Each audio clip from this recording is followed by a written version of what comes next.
सचिन पंडित जी मथुरा से। राधे राधे महाराज जी। महाराज जी, हम अपना जीवन साथी स्वयं चुने और शादी होने तक पवित्रता के साथ रहें तो क्या ये गलत है या सच? बहुत सुंदर है, बहुत सुंदर है। दोनों शादी जब तक ना हो तब तक ब्रह्मचर्य से रहें, पर माता पिता का आशीर्वाद जरूर लें, माता पिता की अनुमति जरूर। जिस माँ ने तुम्हें गर्भ में 9 महीने रखा, तुम्हें पालन पोषण करके इतना बड़ा बनाया, उसके अधिकार को मत छीनिए। दोनों उन माँ पिता के चरणों में झुकिए कि हमने दोस्ती कर ली है और हम दोनों आजीवन के लिए पाणी ग्रहण करना चाहते हैं, आपकी अनुमति, आपका आदेश, आपका आशीर्वाद चाहिए, इतना जरूर करना चाहिए। ये जो आजकल के बच्चे हैं मनमानी आचरण माता पिता की एक नहीं मानते हैं, वो बाद में दुख ही पाते हैं, पक्का समझ लो।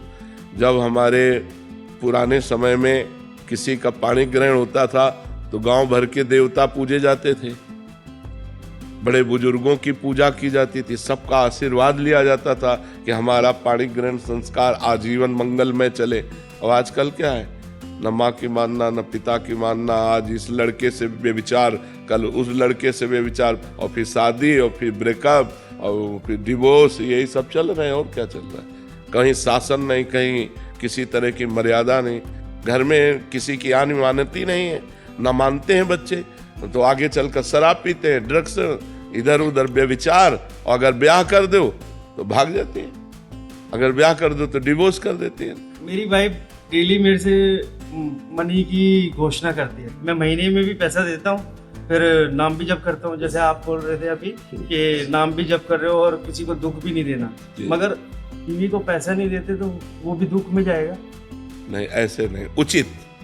हमारी अर्धांगिनी हो, हमें 100 रुपया मिलता है, आप जानते हो, 100 रुपये में परिवार भी चलाना और आपकी कामनाएं भी पूर्ण करनी है। आपको ऐसी कोई कामना नहीं करनी जो मैं अपनी स्थिति से कर्जा लूं या कुछ गलत करूं, ऐसा नहीं कर सकता। अर्धांगिनी वही है जो अपने पति के अनुसार चले, वो ऐसी कामना करेगी ही नहीं, वो तो कोशिश करेगी कि हम पति से कोई कामना न करें, उनके ऊपर कोई भार न पड़े, वो सुखी रहें, वो प्रसन्न रहें। ऐसी पत्नी मिलना बड़े भाग्य की बात है।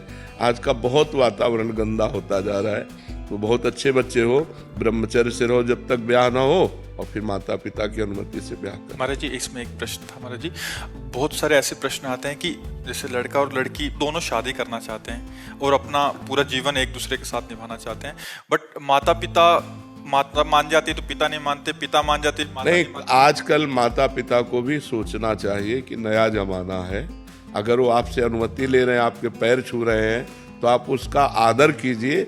ज्यादा बड़े वाले बन करके बात करोगे तो फिर अपमान भी हो जाएगा, आपकी बात नहीं मानेंगे। बच्चे हैं, नौजवान हैं, तो थोड़ा सा देख लीजिए। माता पिता को भी चाहिए कि अगर बहू और बच्चा दोनों प्रेम करते हैं तो उसमें ये पक्ष नहीं देखना चाहिए, उसमें लड़ाई झगड़ा वाली बातें नहीं मन में लानी चाहिए कि अगर तुम इससे ब्याह करोगे तो हम तुम्हारा त्याग करते हैं, ऐसा वैसा। माता पिता कहते हैं कि हमें समाज का भय है, समाज कोई आज का समाज का तो भय रह ही नहीं गया है, वो माता पिता गलत कहते हैं, समाज का भय कहाँ रह गया। पूरे गांव में अगर एक आदमी शराब पी के आता था तो जुतियाया जाता था, आज घर घर शराब रखी है, और अगर आपके घर में शराब नहीं है और ये सब नहीं है तो कोई आता भी नहीं। हाँ। तो महाराज जी, माता पिता को मतलब इसमें सहमति उचित देख करके मानना चाहिए। लड़की से बात करना चाहिए कि फ्रॉड तो नहीं है जो ब्याह के बाद जेवर लेके भाग जाए। ऐसे भी हो रहे कि ब्याह के दिन दूसरे दिन बहू का पता ही नहीं चला, भाग गई वो अपना जेवर।